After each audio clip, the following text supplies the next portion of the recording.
দ্বারা দীঘায় আগত সমস্ত পর্যটকদের আমাদের দীঘা উপকূলবর্তী এলাকায়। বঙ্গোপসাগরে অবস্থানরত গভীর নিম্নচাপটি শনিবার সন্ধ্যায় ঘূর্ণিঝড়ে রূপ নিয়েছে। এখন যে কোনো সময় প্রবল ঘূর্ণিঝড়ে রূপ নিয়ে এর প্রথম অংশটি খুলনা ও বরিশাল বিভাগের উপকূলীয় এলাকায় দুপুরের পরই এবং মূল অংশ সন্ধ্যার পর আঘাত হানতে পারে। এ সময় ঝড়ের প্রভাবে উপকূলীয় 15 জেলা স্বাভাবিকের চেয়ে 3 থেকে 5 ফুট উঁচু জলোচ্ছ্বাসে প্লাবিত হতে পারে। ভারী থেকে অতি ভারী বৃষ্টি হতে পারে দেশ জুড়ে। এখানেই শেষ নয়, ভারী বৃষ্টিপাতের কারণে রয়েছে পাহাড় ধসের আশঙ্কাও।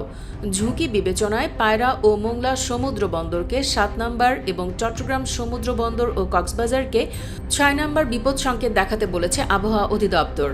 উত্তর বঙ্গোপসাগর ও গভীর সাগরে অবস্থানরত সব মাছ ধরার নৌকা ও ট্রলারকে পরবর্তী নির্দেশ না দেওয়া পর্যন্ত নিরাপদ আশ্রয়ে থাকতে বলা হয়েছে। অর্থাৎ ঘূর্ণিঝড়টা আর স্বাভাবিক নেই, অস্বাভাবিকভাবেই এগিয়ে আসছে।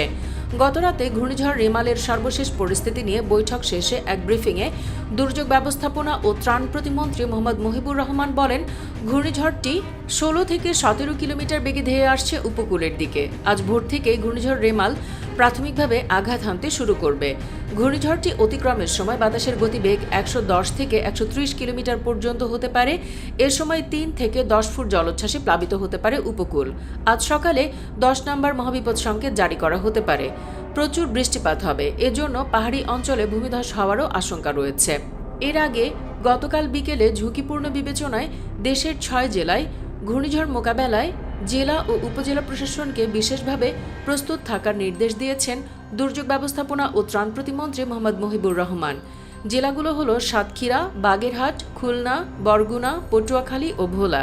তিনি জানান, ঘূর্ণিঝড় মোকাবেলায় মন্ত্রণালয়ের সব প্রস্তুতি রয়েছে। 80,000 স্বেচ্ছাসেবক ও উপকূলে 4,000 আশ্রয় কেন্দ্র প্রস্তুত রয়েছে।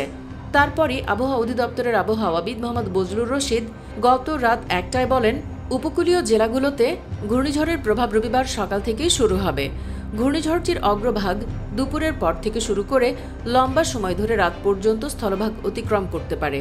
আবহাওয়াবিদ মোহাম্মদ তরিকুল নেওয়াজ কবির বলেন, ঘূর্ণিঝড়ের সামনের অংশ উপকূলে পৌঁছাতে পারে রবিবার দুপুরের পরে, তবে এর মূল অংশ স্থলভাগে আঘাত করতে পারে সন্ধ্যার পরে।